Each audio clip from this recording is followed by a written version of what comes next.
ama kwa kumilikishwa au serikali au kimila, itaendelea kuwa ndio mifumo pekee ya kumiliki ardhi. Na ninaposema kimila, kama alivyosema waziri, ile mila potofu tumeiondosha. Mila ya kwamba mwanamke hawezi kumiliki ardhi haipo. Lakini la kushangaza ni kwamba huyu mwanamke ndiyo anatoa jasho jingi kwenye ardhi, iwe kwenye kulima, iwe kwenye kufanya kazi yoyote. Mwanamke ndio anatoa jasho jingi kuitumikia ardhi, lakini inapokuja kumilikisha, mwanamke hamiliki ardhi. Hii ni mila potofu sana. Kwa hiyo nawashukuru wizara, mmefuata maelekezo yangu na hilo mmeliondosha.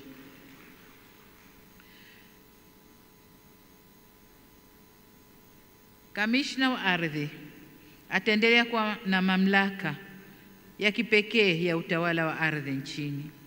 Na hili Mheshimiwa Waziri, nimekusikiliza vizuri ukisema ngazi tofauti za utekelezaji wa mambo ya ardhi nchini, lakini na role au wajibu wa TAMISEMI katika mashughuli za ardhi. Kwa hiyo nitakuja kulisemea kule mbele. Lakini pia ardhi ya umma itaendelea kuwa katika aina tatu, yani ardhi ya hifadhi, ardhi ya kijiji na ardhi ya jumla.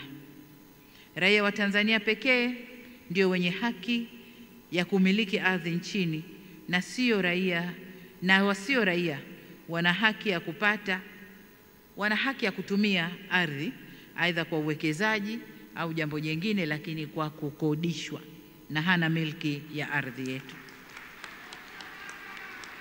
Lakini jengine, ardhi itaendelea kuwa na thamani itakayotambuliwa katika miamala ya ardhi. Hiyo ndio misingi inayowahakikishia Watanzania ustawi kupitia rasilimali hiyo ya ardhi, nasi tutailinda misingi hii kwa manufaa ya taifa letu. Sasa kwa nini sera hii? Kwa nini tumebadilisha sera?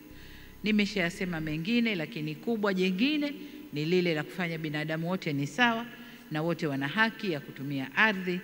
Lakini kuna mengine kama nitakavyoyasema hapa, kwamba pamoja na kutogusa misingi ya sera hiyo, miaka 30 ya utekelezaji imeonyesha ulazima wa sera hiyo kufanyiwa maboresho ili kuendana na uhalisia wa sasa. Lengo la jumla la sera hii iliyoboreshwa ni kuhakikisha tunakuwa na mfumo madhubuti na wenye usawa wa umiliki, upatikanaji na usimamizi wa matumizi ya ardhi kwa maendeleo endelevu. Kama mkuu wa nchi na mdhamini wa ardhi yote ya nchi hii, kwa niaba ya wananchi, niruhusuni nieleze mambo 6 au masuala 6 makubwa ambayo maboresho ya sera hii yatawezesha kufanywa katika kuimarisha usimamizi wa sekta ya ardhi nchini.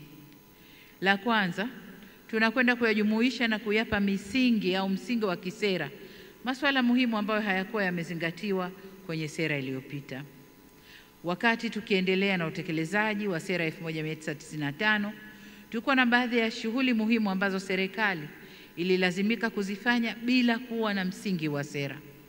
Moja ya shughuli hizo ni zoezi la uimarishaji wa mipaka ya kimataifa ya Tanzania na nchi jirani katika kurahisisha utambuzi wa alama za mipaka. Tumekuwa tukifanya kazi hii lakini bila kuwa na mwongozo wa sera.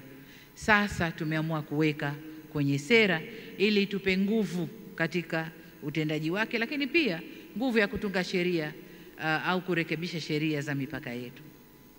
Zoezi hili linalotekeleza malengo ya Umoja wa Afrika ya kuimarisha ujirani mwema maeneo ya mpakani lilikuwa likifanyika kwa utashi wa kisiasa tu, na sasa tumeleka kwenye sera kwa kuweka bayana lengo la kuwa na mipaka kimataifa iliyoimarishwa na salama. Vile vile, kwa kutambua fursa zinazoendelea kuongezeka kwenye uchumi wa buluu, sera hii imebainisha haja ya kuweka utaratibu wa kisera wa kusimamia uchumi wa rasilimali zilizoko kwenye maji kwa kupima na kumilikisha ardhi katika maji ili rasilimali hii itumike kwa ufanisi na tija na kuleta manufaa endelevu. Hivyo tumejumuisha kwenye sera lengo la kuweka utaratibu wa upimaji wa ardhi katika maji.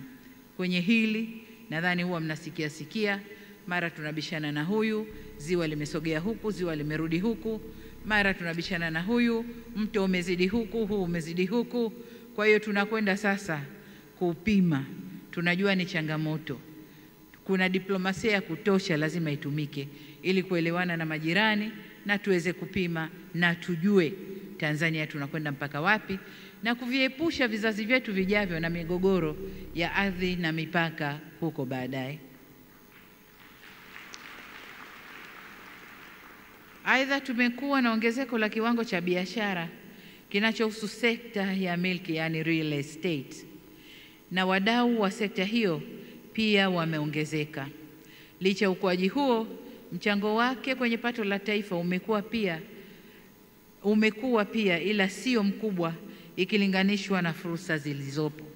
Tuna fursa nyingi hatujazitambua.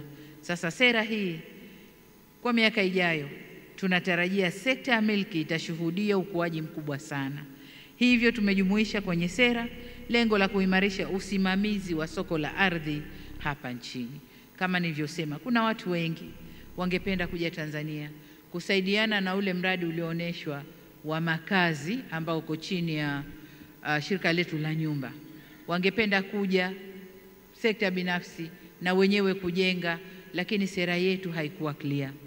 Kwa sasa hivi tukisha kuweka sera, tunatunga sheria, waje wajenge, lakini si kwa kuamilikisha ardhi, ni kwa kodisha ardhi, na watusaidie kupunguza tatizo la makazi.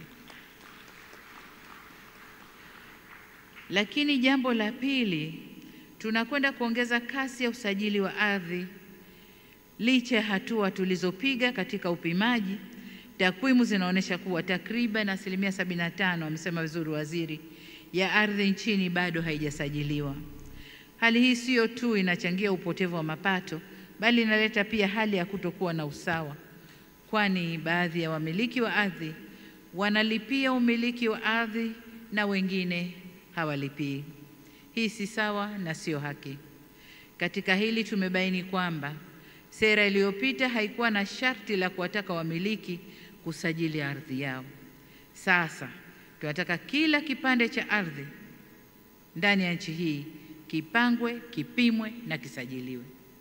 Kwa wale mliokuwa na vijumba vyenu kule ambako mabwana ardhi hawafiki mara kwa mara, sasa kila mmoja anakwenda kupimiwa, anasajiliwa, na kila mwaka ukizunguka ardhi ile ailipie kama sheria zinavyosema. Katika kuwezesha hili, tutahakikisha kuwa upangaji, upimaji na umilikishaji wa ardhi unarahisishwa ili kuwezesha wananchi kumiliki ardhi, na tumerahisisha. Ukipita kwenye mabanda maonyesho kule, mtaona jinsi wizara ilivyorahisisha upimaji, upangaji na umilikishwaji wa ardhi kwa wananchi. Pamoja na kusajili kila kipande cha ardhi, tutaongeza usalama wa milki. Ile hapa pangu, hapa sio, hapa pangu, hapa sio, sasa itakuwa haipo. Kuna kesi kadhaa, mtu ana ardhi yake, kajenga kinyumba chake, wanatokea matapeli huko, wanakwenda kushirikiana na wengine ndani ya wizara, wanabadilisha hati, basi inakuwa ugomvi mahakamani, mwenye haki ananyang'anywa kwa sababu tu watu wana uwezo wa kubadilisha hati za umiliki wa ardhi ile. Lakini ukimuuza nyumba ulijenga, hapana, nyumba alijenga huyu. Sasa hii ardhi hati yangu mimi hii hapa. Ulikuwa wapi mpaka huyu kaja kajenga na ana hati, kajenga alafu nakuja juu yake? Kwa hiyo haya yanakwenda kuondoka, ndugu zangu. Jambo la tatu, tunakwenda kuimarisha uwezo wa utatuzi wa migogoro ya ardhi. Moja, kama nilivyosema, lakini pia niseme kumekuwa na hatua mbalimbali zilizochukuliwa katika kuimarisha utatuzi wa migogoro ya ardhi nchini. Miongoni mwa hatua hizo ni kuanzishwa kwa mabaraza ya ardhi katika ngazi za kijiji, kata na wilaya. Kwa kiasi chake, mabaraza haya yamesaidia katika utatuzi wa migogoro, japo bado tunaona kuna nafasi ya kuboresha zaidi. Yamesaidia, wakati mwingine yenyewe yanaibua migogoro, kwa hiyo tumeona kuna haja ya kuyaboresha zaidi. Hivyo kupitia sera hii tunakwenda kupitia upya mfumo wa mabaraza ya ardhi na kuimarisha mifumo ya udhibiti wa vyanzo vya migogoro ya ardhi. Tuna imani kuwa sera hii itatusaidia sana katika kukabili migogoro ya ardhi kwa kutumia TEHAMA. Tukitumia TEHAMA hakuna tena ule uwezo wa kwenda kule kwenye library tuliooneshwa kwenda kutafuta faili moja moja, na ofisa akichoka amekwenda saa 7, 8 mchana tayari kichwa kimeshabadilika, anapekua pekua haoni, anasema bwana hakuna miliki ya ardhi hii, anatoa hati kwa mtu mwingine. Hii inakwenda kuondoka, sababu ukiweka kwenye mtandao umeweka, na uzuri ni kwamba mitandao hii inasomana. Ukisha kuweka kwako ardhi, TRA atasoma, kule kwenye urithi sijui na vifo itasoma, kwenye NIDA itasoma, kila pahali itasoma. Sasa tumuone yule mwanamume shujaa wa kwenda kubadilisha hati za watu.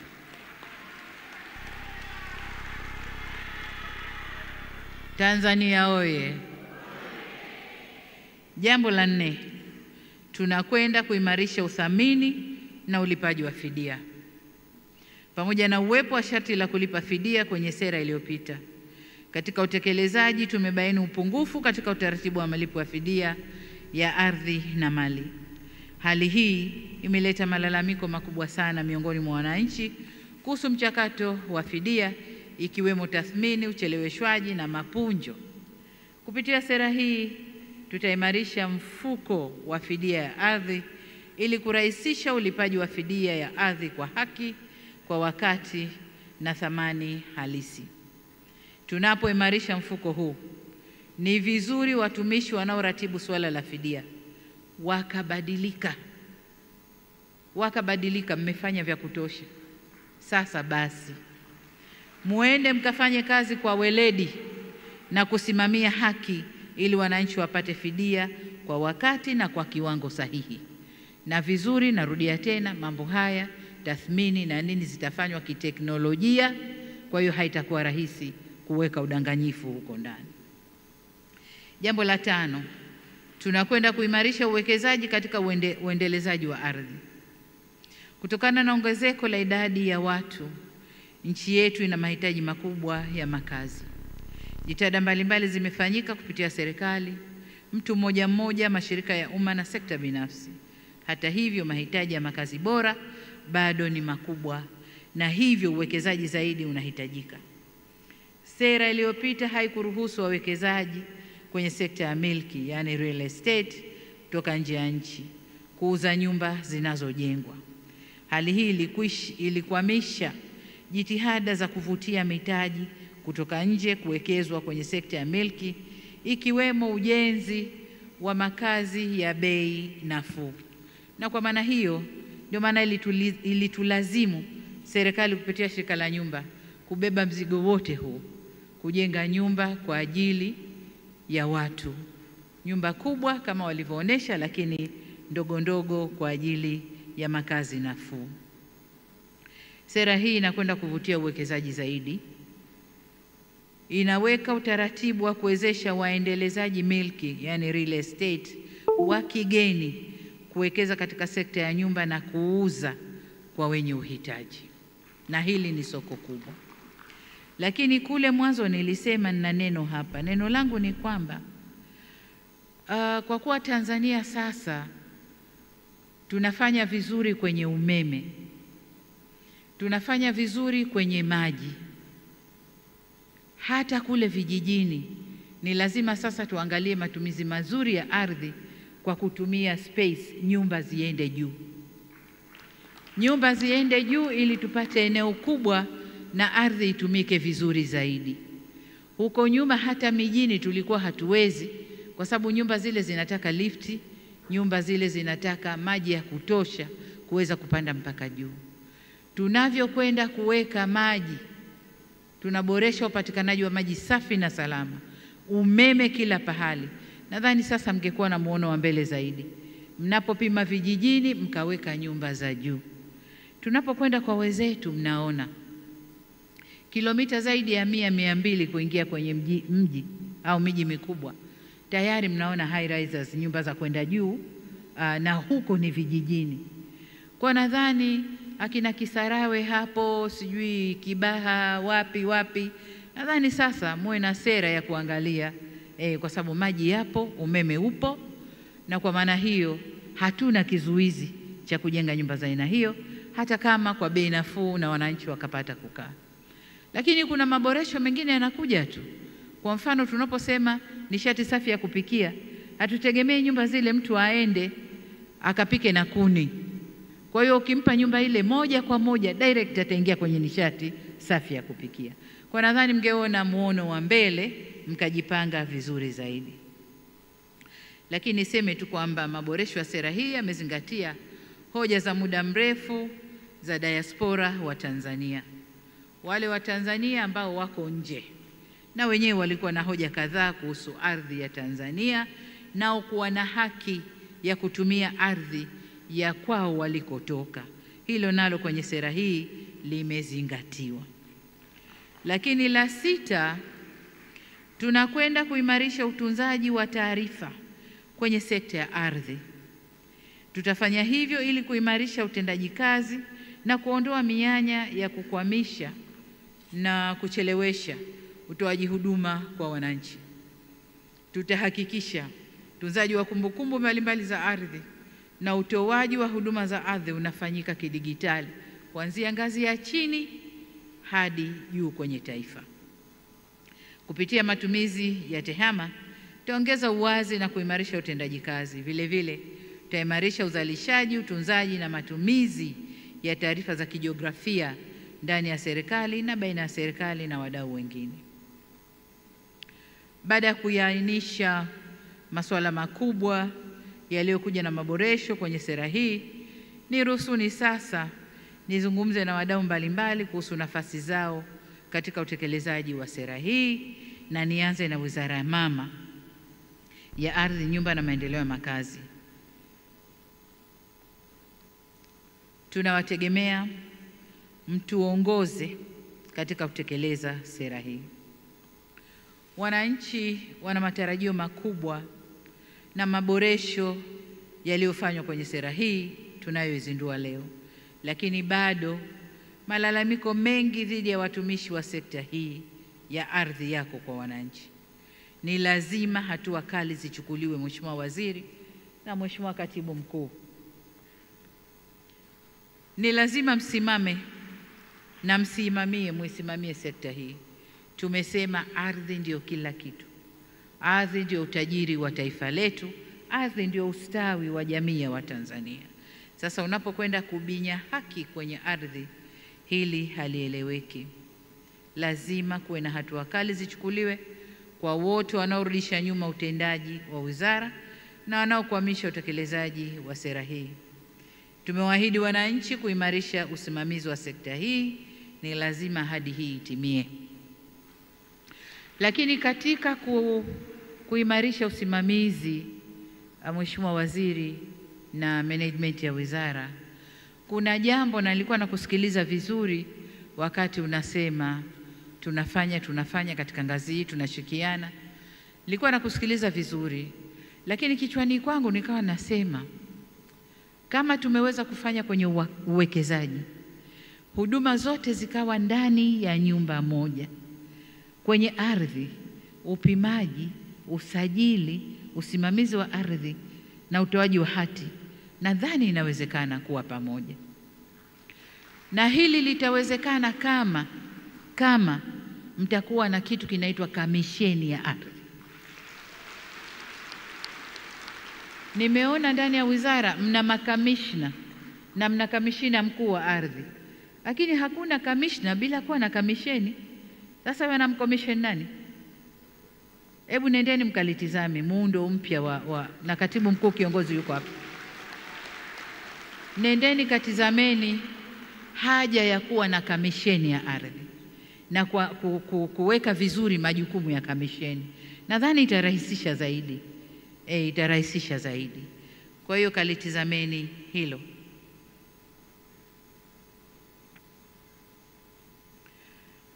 Lakini jambo jingine,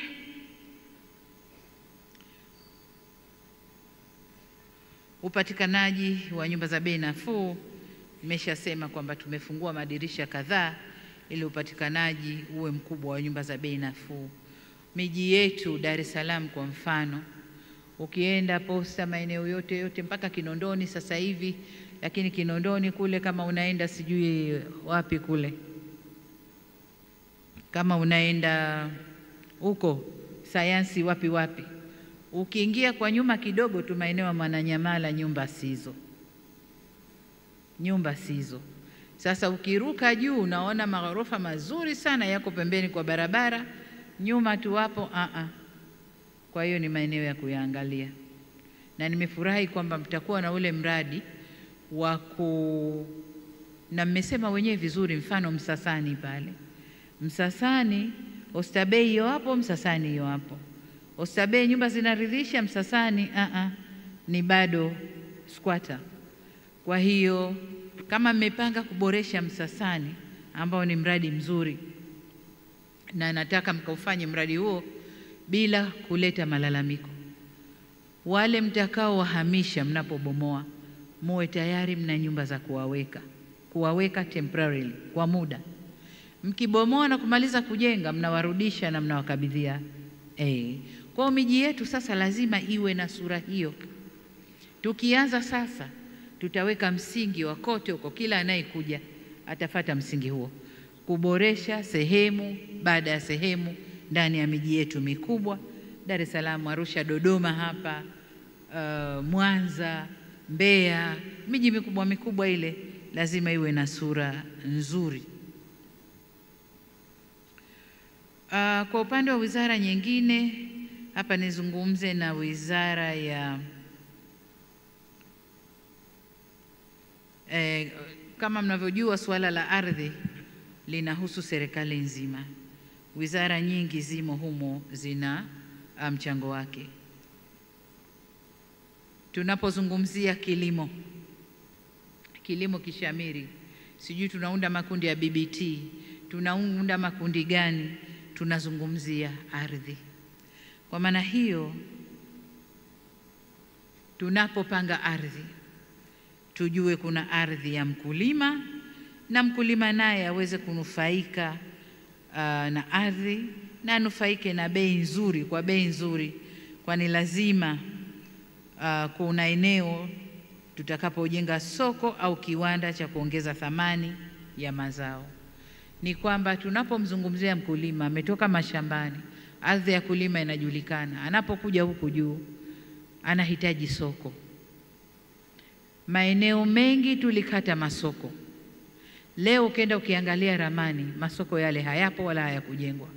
Badili yake kuna maghorofa ya watu mashuhuri yamesimama kwenye maeneo ya masoko. Waliotoa ni nani? Wale waliopanga ramani kwamba hapa kuwe na soko, wamegeuka, wamewapa wenye hela yao, wamejenga vitu vingine maeneo ya masoko. Kwa tunaposema mkulima apate bei nzuri, lazima kuwe na soko la kuuza mazao yake. Tunaposema mvuvi anapokwenda kuhangaika, akija apate mauzo, apate pa kuhifadhi samaki wake, lazima kuwe na soko la wavuvi. Kwa mambo yote hayo, tunapokwenda kupanga ardhi, tuzifikirie sekta zote ambazo zimo katika sekta ya uzalishaji ndani ya nchi hii. Sasa ili haya yafanyike, ni muhimu kuwa na ushirikiano na uratibu mzuri, na hapa tutahitaji ofisi ya waziri mkuu kuratibu mambo yote haya. Aidha, kama inavyoainishwa na sera hii, ni lazima kila wizara itimize wajibu wake katika kutekeleza yaliyolengwa ndani ya sera hii. Nikitolea mfano mmoja tu, wizara ya kilimo kama nilivyosema, au uvuvi, lazima wote shughuli zile za kila wizara ziweze kutiliwa maanani. Kwa upande wa wizara ya fedha kwa mfano, jukumu la wizara hii ni kutafuta rasilimali fedha na kupendekeza hatua za kikodi zinazoweza kuleta nafuu zaidi kwenye shughuli za upimaji, ili tuweze kuongeza ushiriki wa sekta binafsi kwenye upimaji, lakini pia kuchochea ujenzi wa nyumba bora na za bei nafuu kwa vijana na wahitaji wengine. Hiyo ni kazi ya wizara ya fedha, mbali ya kutafuta fedha ya kufanya miradi inayosimamiwa na wizara, lakini wizara ya fedha itusaidie kwenye mipango ya kikodi ndani ya sekta hii, tuweze kupata fedha zaidi, kuzalisha fedha zaidi na kusimamia miradi zaidi.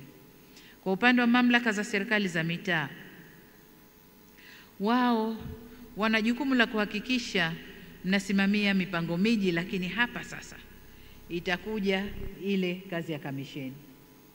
Mnapokwenda kulifikiria ile la kamisheni hapa sasa, kwa sababu sasa hivi nyie mna yenu, TAMISEMI wana yao, hamuungani kwenye kufanya na baadaye tunazalisha migogoro ya ardhi. Lakini kukiwa na kamisheni, watakoordinate yaliyoko TAMISEMI kwenu, wizara, nani, na mambo yanaweza yakawa vizuri. Lakini kwa upande wa sekta binafsi, tunategemea ushiriki wao zaidi kwa kuongeza mitaji nafuu ili kuwezesha uendelezaji wa umiliki wa makazi. Tuongeze kasi ya upimaji na urasimishaji na uendelezaji. Vile vile tuongeze uwekezaji zaidi kwenye nyumba kama nilivyosema, na zaidi tunazungumza nyumba za bei nafuu. Tunayemlenga hapa ni kijana ambaye leo anaanza maisha, ambao wanaishia huko kwenye nyumba za kupanga chumba kimoja. Vijana wetu leo wana mambo chungu mzima, lakini akipita hivi shangazi anamtizama kwa huku, akipita hivi huyu anamtizama kwa huku, mara watu wakae nje wangoje huyu kijana kapita na nani, anamtoa saa ngapi.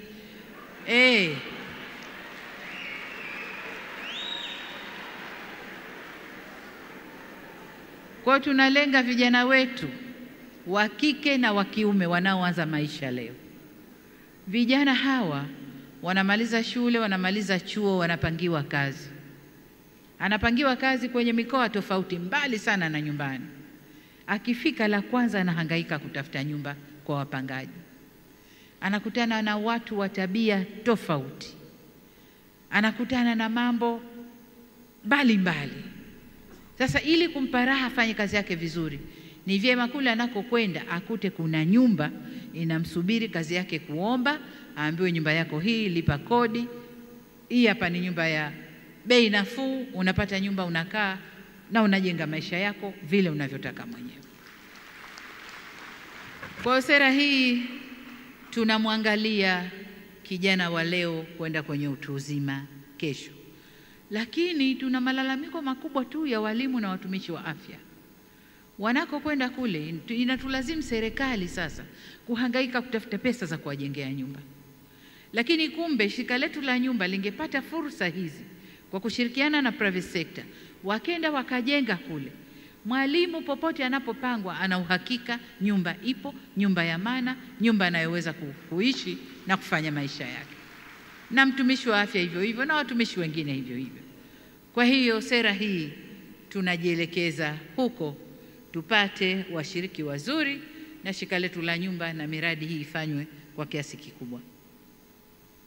Kwa upande wa asasi zisizo za serikali, tuendelee kushirikiana na serikali kuwezesha malengo ya sera yatimie. Vile vile tunawategemea katika kuelimisha jamii na kushirikiana na serikali katika kulinda haki ya wanawake kumiliki ardhi. Kwa wananchi wenzangu, sera hii inatuhusu sote, na kwa upande wetu yapo tunayotakiwa kuyaelewa na kuwa tayari kubadilika.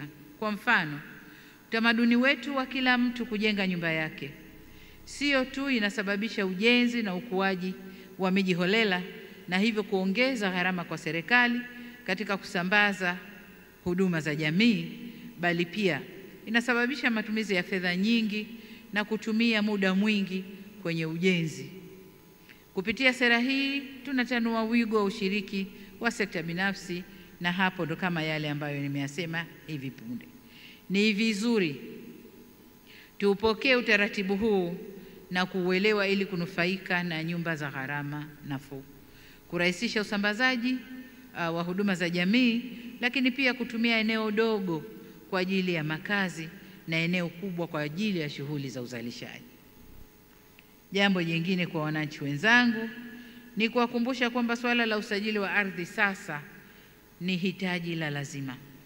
Hivyo tuhakikishe tunazingatia sharti hilo ili kuondoa usumbufu. Kupima kila kipande cha ardhi inalenga kulinda ardhi yetu, kuongeza thamani ya ardhi na kupunguza migogoro ya ardhi kwa kila mmiliki kutambua mpaka wake. Vile vile usajili wa ardhi unaongeza fursa za kiuchumi ikiwemo upatikanaji wa mitaji. Hivyo twendeni tukasajili ardhi yetu. Napokwenda kuhitimisha, ndugu zangu, niseme kwamba mafanikio ya sera hii yatategemea sana utekelezaji wake na mabadiliko ya kifikra. Wenzetu mlioko kwenye sekta hii ya ardhi, niseme ukweli hapa kwamba hamsemwi vizuri na jamii. Mnasemwa kwa kutoa kiwanja kimoja kwa watu zaidi ya mmoja. Wakati mwingine ni mazingira yanayofanya hivyo, wakati mwingine ni makusudi. Kuna kamdudu kale kanatembea tembea, kamdudu kenye ari ndogo. Rushwa inawafanya mfanye vitendo vya ovyo sana. Niwaombe sana watumishi kwenye sekta hii, kila mmoja sasa aseme na moyo wake, aseme na kwenda kubadilika na kuhudumia nchi yangu. Yanayotokea ni kubatilisha haki kuwa halali na halali kuwa batili. Hili Mungu halipendi hata kidogo. Mwenye haki unambatilisha, lakini asiye haki unamhalalisha. Hili Mungu halipendi hata kidogo. Kwa niwaombe sana watoto wangu, wanangu, ndugu zangu mlio kwenye sekta hii, badilike. Lakini pia mnasemwa kwa ucheleweshaji wa hati kwa makusudi. Leo nimezindua mradi wa utoaji wa hati ambao unakwenda kufacilitate, kuharakisha utoaji wa hati. Kwa hiyo hili kupitia mradi wenu ule linakwenda kuondosha hili. Hongereni sana. Hongereni sana. Lakini pia mnasemwa kwa kujilimbikizia viwanja kwenye miradi mbalimbali. Kama mnapima viwanja 3,000, basi viwanja 300, 400 ni vya watumishi wa ardhi. Vinawekwa pembeni huko, na wenye haki ya kupata maeneo yale, hata kama ni mashamba mmechukua ya watu, sema hapana, ardhi yote yenye mali ya serikali, shamba lako ili utapata viwanja 2 hivi hapa, vilivyobaki huko kote wanapoa wengine. Kumbe mmejiwekea wenyewe akiba yenu. Hili nalo halikubaliki. Sasa mtakwenda kuumbuka kwenye utumiaji wa tehama, kwa sababu viwanja vile aidha vitakuwa havina majina au vina majina bandia, hayana national ID, hayana ile kitambulisho cha taifa. Kwa hiyo tutavijua kwamba ni vitupu na watapewa wananchi. Kwa hiyo Mheshimiwa Waziri, kasimamie hili. Tunapokwenda kuanza utekelezaji wa sera hii, ni vyema kila mmoja katika sekta ya ardhi, lakini na TAMISEMI pia, mbadilike, msiwe mvinyo ule ule kwenye chupa mpya, kwa sababu sera ni mpya, lakini watu ni wale wale na tabia ni zile zile. Hatutasogea, hatutakwenda. Lazima mbadilike, sera mpya na watu mwe wapya. Sio wapya physically, hatuwezi kuwatoa wote tukaweka wengine, lakini nyoyo zenu ziwe mpya, zibadilike na mkusudie kuifanyia kazi nchi yenu. Kwa nendeni kafanyeni kazi, msisubiri tuwabadilishe, badilikeni wenyewe, msisubiri tuwabadilishe. Lakini pia leo hii katika uzinduzi huu nimegawa vitendea kazi. Nimetoa magari mangapi waziri? 70 ngapi? 70. Magari 70 kwa maafisa ardhi kote huko mawilayani na wapi huko. Hakuna sababu ya afisa ardhi kukaa ndani ya ofisi tu. Ni lazima mzunguke, mjue migogoro iliyoko, mjue wapi kuna nini, na muweze kutoa suluhisho ya migogoro iliyoko. Kwa hiyo gari zile mnaona pale, gari zile zikatumike kwa makusudi yaliyokusudiwa, ziende zikafanye kazi ya kuhudumia wananchi. Lakini kubwa, zitunzwe. Isiwe tena bwana mkubwa ushakabidhiwa gari na ni nzuri, mahali top mazuri kweli kweli, Hasa we kazi yako kukishusha sketi, umepandisha kilemba, ukishusha kilemba.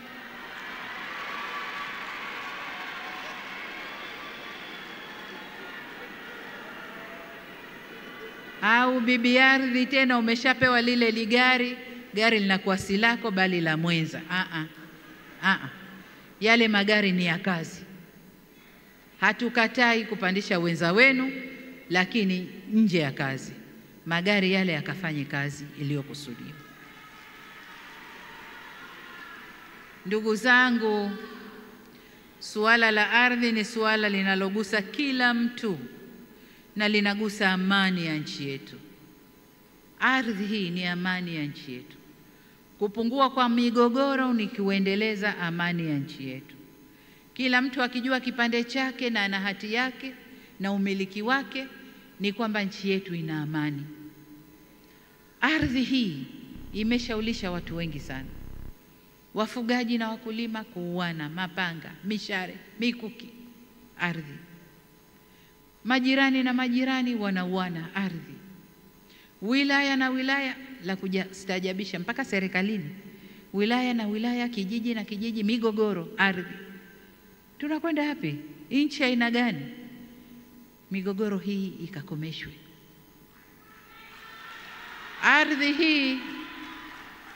Ardhi hii ndiyo amani ya nchi yetu. Tunawajibika kuwa makini sana kwa namna tunavyosimamia sekta hii ya ardhi. Aidha, tukisimamia vizuri sera hii, itatusaidia sana kuboresha zaidi maisha ya wananchi na kuleta mageuzi zaidi vijijini, zaidi rural transformation, mageuzi kule vijijini. Ndio kwenye migogoro mingi. Twendeni tukalete mageuzi. Tukapunguze uhamiaji kutoka vijijini kwenda mijini. Unajua nini? Wale wenzetu mifano niloitoa kule nje. Mtu yuko kijijini kabisa. Nyumba yake ya ghorofa kubwa na flati yake yupo, ana umeme, ana maji. Kuna maeneo ya biashara yamejengwa kijijini. Kama ni supermarket haya, kama ni soko haya la kisasa liko kule. Ana viwanja vya michezo, na nimeona leo katika mradi ule wa shirika letu la nyumba, kuna nyumba zinajengwa, viwanja vya michezo, garden ziko juu ya ghorofa huko. Watu wanakwenda kucheza. Sasa hayo tukiyaweka vijijini, tunapima eneo, viwanja vya michezo vinatengenezwa vizuri na kila kitu. Anachokiona mtu aliyeko Dar es Salaam ndicho anachokiona mtu aliyeko kule. Mtandao wa simu uko perfect, anaupata, umeme haukatiki na mambo mengine. Anakuja mjini kufuata nini? Tena kule maisha yanakuwa rahisi zaidi. Maana kama ni mihogo hanunui, kama ni nazi au makweme hanunui, kama ni malimau sijui ndimu hanunui, pera hanunui. Mjini huku unanunua kila kitu unanunua. Kwa hiyo tukiwajengea maisha mazuri kule, hakuna haja ya vijana wale kuflow kuja mijini. Watabakia kule na waendeshe maisha yao kule. Kwa hiyo sera hii iende ikatusaidie kubadilisha mazingira ya vijijini na hivyo kupunguza uhamiaji kuja mijini, lakini kuchochea zaidi uzalishaji. Sasa niwaombe sana, tuendeni tukasimamie rasilimali hii kwa kutambua kuwa ardhi ni ajenda ya kijamii, kisiasa na kiuchumi. Hii ardhi, siasa zetu zinatokana na ardhi. Jamii yetu kustawi kwake kunatokana na ardhi. Uchumi wetu ni ardhi. Kwa nendeni kasimamie mkijua kwamba Mungu amewateua kuisimamia rasilimali hii muhimu kwa nchi yetu. Nendeni mkafanye kazi mkitanguliza utu ili tufanikiwe na tusonge mbele. Baada ya kusema hayo, sasa nipo tayari kuzindua sera ya taifa ya ardhi ya mwaka 1995 toleo la mwaka 2023. Na nimwombe sana Mungu atubariki tunavyoizindua sera hii, basi yale yote tuliyokusudia yaende yakatekelezeke vyema. Asanteni sana kwa kunisikiliza, na Jamhuri ya Muungano wa Tanzania kazi iendelee. Ramadhani imepanda. Jamhuri ya Muungano wa Tanzania. Asanteni sana.